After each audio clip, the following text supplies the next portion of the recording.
नमस्कार। वैदिक एस्ट्रो केंद्र में आपका हार्दिक स्वागत है। और आज इस कार्यक्रम में हम आपके साथ बात करने जा रहे हैं आपके मंथली राशिफल के विषय में, यानी कि मासिक राशिफल। और ये मंथली राशिफल जो है साथियों, नवंबर 2022 का है आपके लिए। अब क्योंकि ये मंथली राशिफल है तो लगन राशि पर आधारित है, ये भी बताना चाहेंगे, चंद्र राशि पर आधारित नहीं है। और विशेष रूप से इस कार्यक्रम में जो हम आपके साथ बात करने जा रहे हैं वो उनके विषय में करने जा रहे हैं जो कर्क लगन राशि के जातक हैं, यानी कि कैंसर असेंडेंट बेस्ड जो जातक हैं उनके मंथली राशिफल नवंबर 2022 की बात करने जा रहे हैं कि ये कर्क लगन राशि के जो आप जातक हैं उनके लिए जो ये नवंबर 2022 का जो महीना है अलग अलग क्षेत्रों में आपको किस तरीके के परिणाम देने जा रहा है, पहले से आपको उसकी जानकारी हो जाए तो ये जरा अच्छा रहता है। और अंत में साथियों प्रेडिक्शन जब हम आपको देंगे डिफरेंट फील्ड्स में कि किस प्रकार के रिजल्ट्स आपको मिलने जा रहे हैं नवंबर 2022 में, फिर आपको अंत में जाकर के कुछ सरल और बहुत ही सिंपल रेमेडीज देंगे। यदि आपने उन रेमेडीज को फॉलो किया और उन पर अमल किया इस पूरे महीने, तो निश्चित रूप से जो थोड़ी कमियां हैं भी, नेगेटिविटी रहेगी भी, वो भी दूर हो जाएगी। इस महीने बड़ा अच्छा महीना आपका सुखद महीना निकलेगा। तो देखिए, अब ये जो प्रेडिक्शन निकलती है ये निकलती है ग्रहों के आधार पर। और ग्रह कौन से? जो उस महीने गोचर में जो उनकी स्थिति होती है ग्रहों की, यानी कि कौन सा ग्रह इस नवंबर 2022 में कौन सी राशि में रहेंगे, कौन से ग्रह किस राशि से अपना राशि परिवर्तन करके निकलेंगे, किन ग्रहों के साथ संबंध बनेगा, ये सब जानकारी हम आपको संक्षेप में अभी दे रहे हैं आपकी प्रेडिक्शन देने से पहले, ताकि आपको भी ये पता लगे कि भाई हमारे चार्ट में ग्रहों की स्थिति कैसी है इस महीने। तो आपको बताना चाहेंगे क्योंकि सूर्य अभी नीच राशि में चल रहे हैं साथियों, तो सूर्य क्योंकि नीच राशि में चल रहे हैं, लेकिन ये सूर्य जो है दिनांक 16 नवंबर को अपनी नीच राशि तुला से निकल करके अपनी मित्र राशि वृश्चिक में इनका प्रवेश होगा। और फिर ये जब वृश्चिक में जाएंगे अपनी मित्र राशि, तो ये पूरे माह यानी कि माह के अंत तक उसी राशि में बने रहेंगे। तो मेरे पीछे आप चार्ट भी देख पा रहे होंगे, वह चार्ट जो है वो कर्क लगन राशि के ही जातकों का है। तो अब आपको मैं ये भी बता दूं यहाँ पर कि तुला राशि जो है वो 7 नंबर जहाँ पर लिखा है चार्ट में, वो तुला राशि है जो उनकी अपनी नीच राशि है सूर्य की। और वहीं पर सूर्य बुध शुक्र केतु 4 ग्रह आप बैठे देख रहे हैं, जिनमें कि सूर्य भी एक है, तो ये उनकी अपनी नीच राशि है। तो ये यहाँ से निकलेंगे 16 नवंबर को और निकल करके जाएंगे कहाँ, मैंने बताया था वृश्चिक राशि, जो कि जहाँ पर 8 नंबर लिखा है। और 8 नंबर जहाँ पर लिखा है ये पंचम भाव है, और 8 नंबर का मतलब वृश्चिक राशि के स्वामी मंगल ग्रह होते हैं। तो सूर्य अपने परम मित्र मंगल के राशि में, वृश्चिक राशि में, मंगल के घर में जाने वाले हैं 5th हाउस में, 4th हाउस से निकल करके, चतुर्थ भाव से निकल करके। और ये राशि परिवर्तन 4 में से 3 ग्रह करेंगे इस महीने। जो 4 ग्रह आप बैठे देख रहे हैं ना तुला राशि में, चतुर्थ भाव में, 4th हाउस में, सूर्य बुध शुक्र केतु, तो सूर्य की स्थिति से तो हमने आपको अवगत करा दिया। अब हम आपको बताना चाह रहे हैं कि शुक्र जो है, जब सूर्य यहाँ आएंगे 16 तारीख को, तो उनको पहले से ही शुक्र यहाँ पर विराजमान मिलेंगे, क्योंकि शुक्र उनसे पहले आ जाएंगे यहाँ 11 नवंबर को ही यहाँ आ जाएंगे, जो कि उनकी सम राशि है ये वृश्चिक राशि शुक्र की। वो अपनी स्वयं की राशि तुला से निकल करके वृश्चिक में आएंगे 11 नवंबर को। किस स्थिति, और उनकी स्थिति कैसी होगी प्रिय साथियों? वो अस्त अवस्था में आएंगे और मार्गी अवस्था में आएंगे, मार्गी और अस्त अवस्था में 11 नवंबर को वो यहाँ पर आ जाएंगे वृश्चिक राशि में। और जब 16 नवंबर को सूर्य यहाँ आएंगे तो सूर्य को उनका साथ मिलेगा। हालांकि सूर्य शुक्र जो है आपस में शत्रु हैं, और इनके बीच में यानी कि 11 तारीख को शुक्र, 16 तारीख को सूर्य अपना राशि परिवर्तन कर रहे हैं, जैसा मैंने आपको कहा। इनके बीच में 13 नवंबर को बुध भी यहां से निकलेंगे अपनी मित्र राशि तुला से, और बुध भी जो है वो वृश्चिक राशि में आ जाएंगे 13 तारीख को। वो भी अस्त अवस्था में आएंगे और मार्गी अवस्था में आएंगे। तो बुध और शुक्र दोनों ही की अवस्था अस्त रहेगी और मार्गी रहेंगे दोनों। तो जब ये यहां पर आएंगे तो यहां पर वृश्चिक राशि में 3 ग्रहों का संबंध बनेगा, सूर्य, बुध और शुक्र।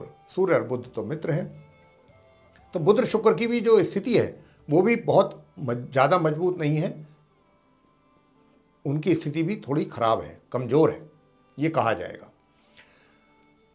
लेकिन ये 3 ग्रह रहेंगे वृश्चिक राशि में पूरे महीने, जब ये आएंगे यहाँ अपना राशि परिवर्तन करके। अब बात कर लेते हैं शनि ग्रह की। शनि ग्रह जहाँ पर 10 नंबर लिखा देख रहे हैं, ये मकर राशि है। इसमें ये मकर राशि के स्वामी स्वयं शनिदेव हैं और अपनी राशि में, अपने ही घर में वो बैठे हुए हैं, संचार उनका चल रहा है इस राशि में। और ये जो घर है, सप्तम भाव है, 7th हाउस। पूरे महीने शनि जो है मार्गी और उदय अवस्था में बहुत अच्छी पोजीशन में है शनिदेव, और पूरे महीने इनका इसी राशि में संचार इसी प्रकार होता रहेगा। केतु जो है, मैंने जैसा बताया था कि आपको जहाँ पर 4 ग्रह आप बैठे देख रहे थे, सूर्य बुध शुक्र केतु, केतु जो है वहीं पर रह जाएंगे अपनी मित्र राशि तुला में, 7 नंबर जहाँ लिखा है, पूरे महीने वहीं रहेंगे, वक्री अवस्था में उनका संचार वहाँ पर होता रहेगा। राहु की बात कर लेते हैं, जहाँ 1 नंबर लिखा राहु बैठे हुए हैं। 1 नंबर का मतलब मेष राशि, मेष राशि के लॉर्ड मंगल ग्रह हैं और मंगल राहु के परम शत्रु हैं। तो राहु अपनी शत्रु राशि, शत्रु के घर में 10th भाव में 10th हाउस में बैठे हुए हैं, बैठे रहेंगे वक्री अवस्था में पूरे महीने, इनका इसी प्रकार स्थिति बनी रहेगी। ये बात करते हैं जो गुरु बृहस्पति की। गुरु बृहस्पति कहाँ बैठे हैं? जहाँ 12 नंबर लिखा है। 12 नंबर का मतलब मीन राशि होता है। मीन राशि के लॉर्ड स्वयं गुरु बृहस्पति हैं, यानी कि वो भी अपनी राशि, अपने ही घर में 9वें भाव में, 9th हाउस है, ये यहाँ पर बैठे रहेंगे पूरे महीने। लेकिन हाल फिलहाल इनकी जो स्थिति है वो ये वक्री स्थिति में हैं, उल्टी चाल चल रहे हैं और उदय अवस्था में है। लेकिन 23 नवंबर को ये मार्गी होने जा रहे हैं। 23 नवंबर को, यानी कि महीने के अंत में जाके उनकी पोजीशन में सुधार हो रहा है। अब अंत में बात करेंगे मंगल के बारे में। जहां पर 3 नंबर लिखा देख रहे हैं वहां पर मंगल बैठे हुए हैं साथियों, और 3 नंबर का मतलब है मिथुन राशि। मिथुन राशि के लॉर्ड जो है वो बुध हैं। तो मंगल अपने शत्रु ग्रह बुध और शत्रु राशि मिथुन में 12th भाव में बैठे हुए हैं, 12th भाव में। और यहां से इनका राशि परिवर्तन ये भी करेंगे, क्योंकि ये भी वक्री स्थिति में है, वक्री और उदय अवस्था में है। तो ये 13 नवंबर को यहाँ से अपना राशि परिवर्तन करके, अब जैसा मैंने कहा कि ये उल्टी चाल चल रहे हैं मंगल, तो ये पीछे के घर में जाएंगे अपने, आगे जाने के बजाय। और ये पीछे वाला घर है इनके, जहाँ पर 2 नंबर लिखा है, वृषभ राशि, एकादश भाव, 11th हाउस, वहाँ पर जाना है इनको 13 नवंबर को, वक्री और उदय अवस्था में। और फिर ये माह के अंत तक वहीं बने रहेंगे 13 नवंबर से लेकर 30 नवंबर तक। तो ये थी ग्रहों की स्थिति जो रहने वाली है नवंबर 2022 में। इसी के ही आधार पर जो प्रेडिक्शन निकल रही है वो हम आपसे साझा करने जा रहे हैं। और सबसे पहले बात करेंगे प्रोफेशन के लिए, आपके कर्क लगन राशि के जातकों का प्रोफेशन, करियर कैसा चलने वाला है इस नवंबर 2022 में इन ग्रहों की स्थिति के आधार पर। और अंत में जैसा मैंने कहा कि बहुत सरल और आसान रेमेडीज देंगे, तो ध्यान से आप सुनते रहिए और देखते रहिए इस वीडियो को। प्रिय साथियों, आपसे बताना चाहेंगे कि देखिए, ये जो महीने के पहले 15-16 दिन हैं नवंबर के, ये तो संघर्ष अधिक करा रहे हैं आपसे, परेशानियां आपके लिए कुछ अधिक पैदा कर रहे हैं। हालांकि उन परेशानियों के बीच में थोड़ा बहुत बीच बीच में आपको कहीं कहीं राहत भी मिलती है, लेकिन उसका होना ना होना कोई ज़्यादा आपके लिए कुछ वो नहीं है। तो संघर्ष की स्थिति अधिक है और अपने कार्यों को लेकर के मानसिक तौर पर भी थोड़ा सा डिस्टर्ब रहेंगे। लेकिन माह मध्य से और माह के अंत के बीच में जो परिस्थितियां हैं उनमें सुधार होगा। मैं ये नहीं कह रहा हूं कि बहुत अत्यधिक सुधार होगा, लेकिन शनै शनै ग्रेजुअली, धीरे धीरे जरूर सुधार की स्थिति आएगी। जो हालात अभी बने हुए हैं और जो रहेंगे बने हुए 16 तारीख तक, एटलीस्ट इनमें तो कमी आएगी महामध्य के उपरांत। और आपको यह भी बताना चाहूँगा कि साथियों, विदेश यात्रा या लंबी दूरी की यात्रा का भी योग बना हुआ है और ये योग आपका पूरे महीने बना रहेगा। इसमें किसी प्रकार की मुझे कोई कमी दिखाई नहीं दे रही है। हालांकि ये योग इस प्रकार का योग है, यहाँ पर थोड़ा सा इसको भी मैं आपको समझा देना चाहूँगा कि ये योग ऐसा नहीं है, मैंने जैसा कह दिया, आप कभी ये समझें कि भाई योग बता रहे हैं तो सब चीज़ें बहुत आसानी से हो जाएंगी। इसके लिए थोड़ा सा आपको परिश्रम करना पड़ेगा, थोड़ा एफर्ट डालने पड़ेंगे। यदि आप बाहर जाने के इच्छुक हैं तो आपको कोशिशें थोड़ी अधिक करनी पड़ेंगी। बीच बीच में हो सकता है थोड़ी निराशा भी लगे आपको हाथ, लेकिन अगर आपके एफर्ट कंटिन्यू रहे, प्रयास आपने अपने जारी रखे, हिम्मत नहीं हारे, तो अंत में जाकर के आपको सफलता मिलनी ही है। तो ये जो है स्थिति कुछ ऐसा योग बना हुआ है ग्रहों का कि ले जाना तो चाहता है, लेकिन उसमें आपसे भी काफ़ी उम्मीदें हैं। उम्मीदें ग्रहों की हैं कि आपको भी आगे आना है, आप भी अपने एफर्ट डालिए। अगर आप ये सोचें सब कुछ हम ही आपको करके दे देंगे, तो ऐसी वाली स्थिति ग्रहों की नहीं है आपके केस में। ग्रह ये कह रहे हैं मेहनत करिए, थोड़ा भाग दौड़ आपको अधिक करनी पड़ेगी, वीज़ा वगैरह मिलने में दिक्कत तकलीफ़ों का सामना करना पड़ सकता है, लेकिन फाइनली मैंने कहा कि काम आपके बनेंगे अगर आपके प्रयास जारी रहे। तो ऐसी स्थिति है। ऑफिशियल टूर पे भी आप जा सकते हैं। अगर उस पर भी आप जा रहे हैं तो उसमें भी आपको ये नहीं है कि कोई बहुत सुखद जर्नी रहेगी, उसमें भी थोड़ा सा स्थिति ऐसी ही रहेगी कि वो ठीक ठीक जर्नी आपकी कहलाएगी। बहुत अधिक सफल भी नहीं, बहुत ज़्यादा असफलता वाली जर्नी भी नहीं होगी, ये स्थिति रहेगी।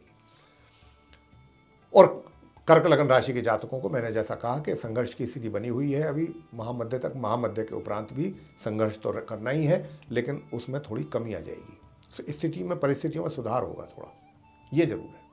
आगे बात करेंगे धन की स्थिति की।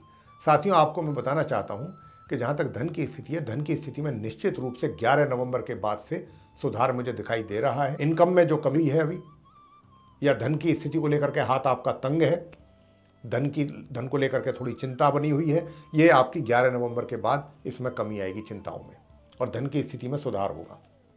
धन का आगमन भी होना शुरू, मैं ये नहीं कह रहा कि बहुत फ्लड आ जाएगा धन का, लेकिन हाँ, जो हालात अभी बने हुए हैं निश्चित रूप से 11 नवंबर के बाद उसमें आपको सुधार देखने को मिलेगा। पैसा आपको धीरे धीरे आपके हाथ में आता दिखाई देगा। सुख सुविधाओं का जहाँ तक प्रश्न है साथियों, तो सुख सुविधाओं का ये है कि जैसे कोई सेकंड हैंड वाहन खरीद पाएंगे, अभी योग ऐसा है माह के मध्य तक।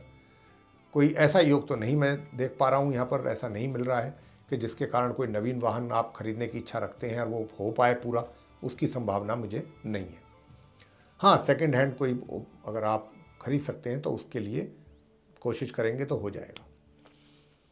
अब बात करते हैं सुख सुविधाओं की। सुख सुविधाओं का तो बता ही दिया कि भाई सामान्य से और मध्यम सुख सुविधाएं प्राप्त कर पाएंगे, वो भी माह के मध्य तक। उसके बाद थोड़ा सा उसमें कमी रहेगी सुख सुविधाओं में। आगे बात करते हैं प्रेम संबंध और वैवाहिक संबंधों की।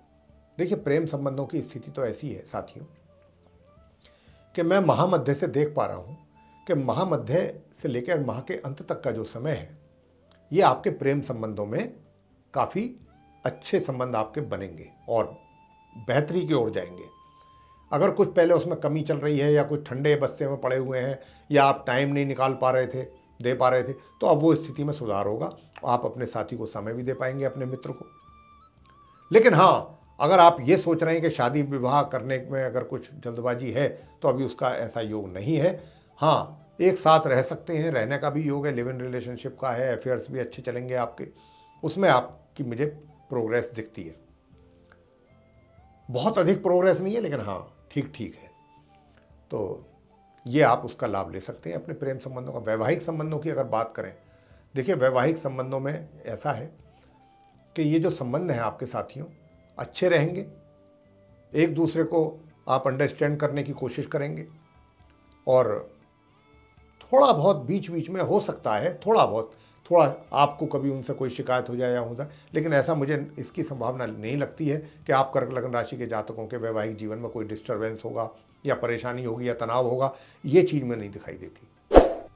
आगे बात कर रहे हैं आपसे अब पारिवारिक संबंधों की। देखिए, पारिवारिक संबंधों की मैं बता दूं, बहुत खराब स्थिति दिखाई दे रही है महामध्य तक पारिवारिक संबंधों को लेकर।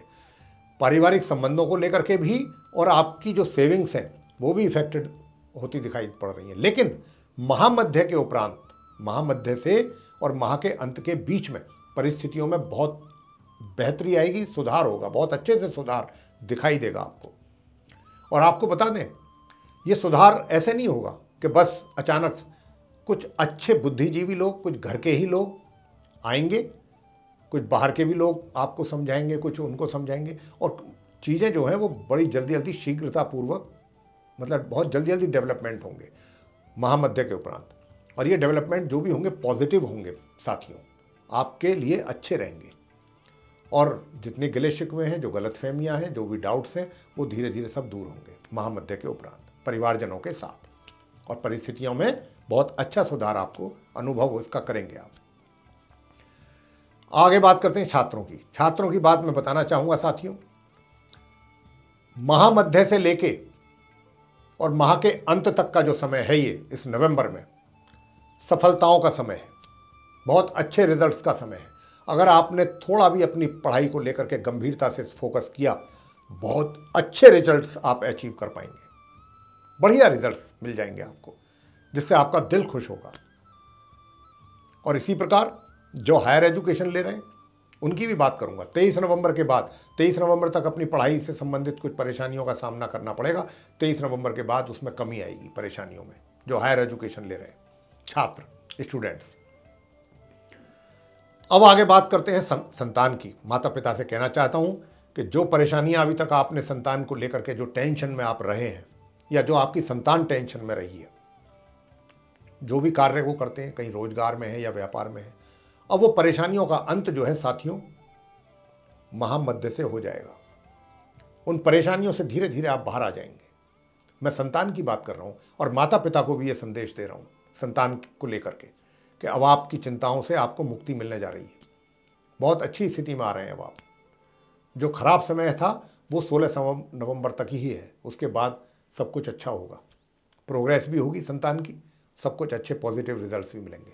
अंत में बात कर लेते हैं किसकी, आपके स्वास्थ्य को लेकर के। देखिए साथियों, स्वास्थ्य का जहां तक प्रश्न है, तो देखिए स्वास्थ्य को नॉर्मल स्वास्थ्य है, थोड़ी बहुत कमी भी है, सामान्य या सामान्य से नीचे का स्वास्थ्य आपका चल रहा है। और आगे 23 नवंबर के बाद स्वास्थ्य में थोड़ा आपको और अच्छा सुधार दिखाई देगा अपने स्वास्थ्य में। और जो आपका कोई कर्जा वर्जा का भी कोई अगर फंसा हुआ है चक्कर, उसमें भी आपको मनमाफिक रिजल्ट्स मिलेंगे। शत्रु भी शांत होंगे आपके। चीज़ें जो हैं वो काफ़ी यहाँ जो मैं देख पा रहा हूँ कर्क लगन राशि के जातकों के लिए ओवरऑल, कि सब चीज़ों में, सब क्षेत्रों में महामध्य के उपरांत जो है धीरे धीरे बहुत अच्छे रिजल्ट्स आपको मिलने जा रहे हैं। और चीज़ें माह के अंत तक काफ़ी कुछ उनमें इम्प्रूवमेंट हो रहा है। तो आपको निराश नहीं होना चाहिए कर्क लगन राशि के जातकों को। और मैं आपको उपाय भी बता दूं। उपाय की बात यह है कि देखिए, सूर्य देव को जल देना बिल्कुल ना भूलें, जरूर देते रहिए। और तांबे के कलश में एक चुटकी कुमकुम या रोली जो आप बोलते हैं वो जरूर डाल लें, और तब आप सूर्य देव को जल दें इस प्रकार। और सूर्य देव के मंत्रों का उच्चारण कर सकते हैं तो जरूर करें। ओम घृणी सूर्याय नमः, 1 माला या 3 माला। अगर ये नहीं कर सकते हैं तो आदित्य हृदय स्तोत्र का पाठ कर लीजिए, सूर्य चालीसा का पाठ कर लीजिए, फिर उनकी आरती कर लीजिए। ये कर सकते हैं सूर्य देव को लेके। इसके बाद बुधवार के दिन गाय को हरा चारा खिलाते रहिए। कर्क लगन राशि के जातक बुधवार के दिन गाय को हरा चारा, और शुक्रवार के दिन गाय को ही अपने हाथों से रोटी पर देसी घी और उस पर सफ़ेद रंग की मिठाई रख करके आप गौ माता को खिलाएं। बस ये कर दीजिए। इतना उपाय करेंगे आपका तो बेड़ा पार है। बहुत अच्छा महीना निकलेगा। बिल्कुल कोई चिंता नहीं करनी। चिंताएं अब आपकी, हमने कहा है कि 16 तारीख के बाद से सब चिंताओं से आपको धीरे धीरे मुक्ति मिलेगी। तो ये था प्रिय साथियों, उपायों के साथ, आसान उपायों के साथ आप कर्क लगन राशि के जातकों का मंथली राशिफल नवंबर 2022 का। आपको साथियों पसंद आया है तो इसको लाइक जरूर करें, चैनल को सब्सक्राइब करना भी ना भूलें, और अधिक से अधिक मात्रा में इसको शेयर करें ताकि दूसरे भी लोग इस जानकारी का लाभ प्राप्त कर सकें। और यदि आप चाहते हैं कि आने वाले दिनों में हमारे जो भी वीडियोस बनेंगे उन सभी की नोटिफिकेशंस और वे सारे वीडियोस सीधे आप तक पहुंच सकें, तो फिर जो आप बेल आइकन देख रहे हैं इसको जरूर पुश करें। इसी के साथ आप सभी का बहुत बहुत धन्यवाद। जय माता दी।